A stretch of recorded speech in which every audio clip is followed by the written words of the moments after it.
السلام علیکم ورحمۃ اللہ وبرکاتہ۔ حافظ محمد عمران آپ تمام دوستوں سے مخاطب ہوں۔ جیسا کہ آپ تمام دوستوں کو معلوم ہے کہ حال ہی میں قرآن مجید کی بے حرمتی کا واقعہ پیش آیا ہے۔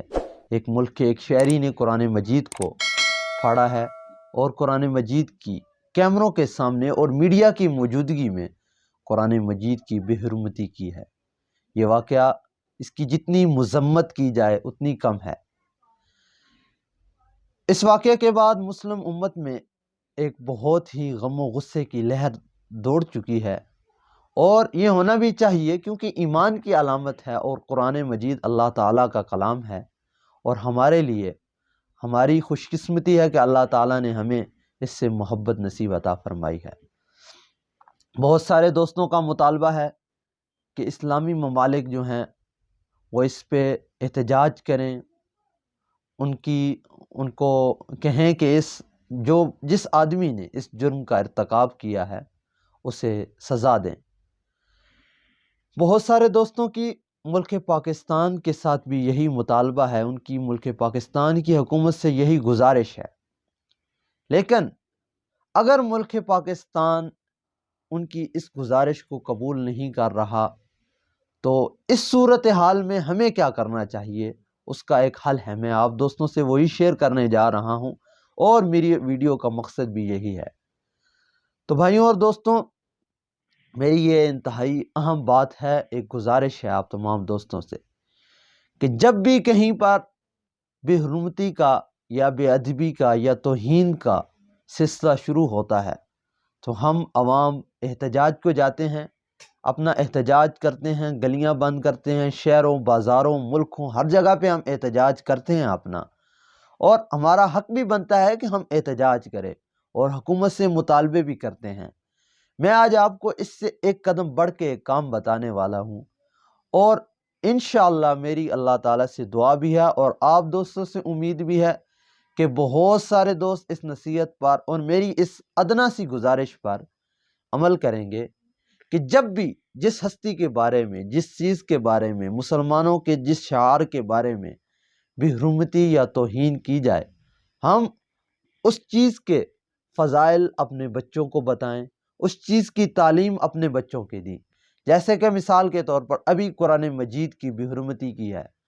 تو ہم اس میں اپنا احتجاج بھی کریں، لیکن اس سے ایک قدم بڑھ کر اپنا جو سب سے قابل ترین، سب سے ذہین جو بچہ ہے اس کو آپ قرآن مجید کی تعلیم دیں، اور اس کو قرآن مجید کی شریعت کا پابند بنائیں، اور خود بھی یہ عہد کریں کہ ہم قرآن مجید فرقان حمید کی مکمل تابعداری اور اطاعت میں زندگی گزاریں گے۔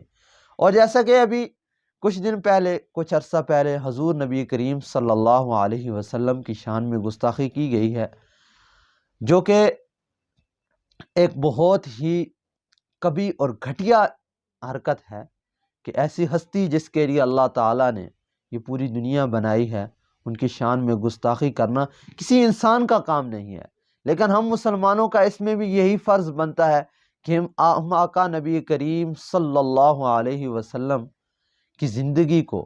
اپنی زندگیوں پر لاگو کریں۔ آپ صلی اللہ علیہ وسلم نے جو احکامات بتائے ہیں ہم انہیں فالو کریں اور ایک اچھا مسلمان بنیں۔ اس سے کیا ہوگا وہ میں آگے آپ کو بتانے لگا ہوں۔ اس سے یہ ہوگا کہ جو بے حرمتی کرنے والا ہے، جو توہین کرنے والا ہے، جو اس چیز کو حقارت سی نظر سے دیکھنے والا ہے، یا جو اس چیز کی بے حرمتی کر رہا ہے جو انسان، اس کے منہ پر ایک تھپڑ لگے گا، وہ کہے گا کہ میں نے تو بے حرمتی اس لیے کیا ہے کہ لوگ بدظن ہوں، لیکن مسلمان تو جوک در جوک اس طرف آنے لگے ہیں، اور اسی چیز کی طرف وہ اپنا تمام اثاثہ، تمام سرمایہ، جو اولاد ہی سب سے بڑا سرمایہ ہے، ظاہری بات ہے، وہ لگا رہے ہیں۔ تو انشاءاللہ میری یہ امید ہے کہ یہ جو توہین کا سلسلہ ہے یہ ختم ہو جائے گا۔ تو امید ہے مجھے انشاءاللہ ہمارے اس عمل سے ہماری اور ہماری نسلوں کی اللہ تعالیٰ ایمان بھی محفوظ رکھے گا اور ان کی حفاظت بھی فرمائے گا۔ اور اسی طرح جیسے صحابہ کرام رضوان اللہ تعالیٰ علیہم اجمعین کی کئی گستاخ اور کئی خناس لوگ، کئی خبیث لوگ صحابہ کرام رضوان اللہ تعالیٰ علیہم اجمعین کی بے حرمتی بھی کرتے ہیں، تو اس حوالے سے بھی احتجاج بھی کرنا ہمارا فرض بنتا ہے، لیکن اس سے ایک قدم آگے بھی بڑھنا ہے ہمیں اپنے بچوں کو، اپنی اولاد کو پہلے تو ان کے نام صحابہ کرام رضوان اللہ تعالی علیہم اجمعین کے ناموں پر رکھنے ہیں، اور دوسرا ہمیں ان کی زندگی کے بارے میں بتانا ہے۔ حضور آقا نبی کریم صلی اللہ علیہ وآلہ وسلم سے صحابہ کرام کی جو محبت تھی اپنی اولاد کو وہ بتانی ہے، کہ حضور نبی کریم صلی اللہ علیہ وسلم پر صحابہ کرام رضوان اللہ تعالی علیہم اجمعین نے اپنا من، اپنا دھن، اپنی دولت، حتیٰ کہ اپنی جان تک سب کچھ وار دیا۔ تو ایسی جب ہماری اولاد کو یہ پتہ ہوگا، جب وہ ان معاملات سے باخبر ہوں گے، تو پھر امید نہیں ہے کہ ان کے سامنے کوئی آدمی گستاخی کر سکے گا، کیونکہ یہی بچے آگے جا کر ہمارے ملک کے جج بنیں گے، ہمارے ملک کے وکیل بنیں گے، ہمارے فوجی اداروں میں جائیں گے، ہمارے نجی سرکاری تمام اداروں میں یہی بچے جو آج ہمارے چھوٹے بچے ہیں، یا انہی کے دوست جب جائیں گے آگے، تو پھر آپ دوست سوچیں کہ ان کا کیا معیار ہوگا، اور وہ اس چیز کو کس نظر سے دیکھیں گے۔ اللہ تعالیٰ مجھے اور آپ کو عمل کرنے کی توفیق عطا فرمائے۔ جزاک اللہ۔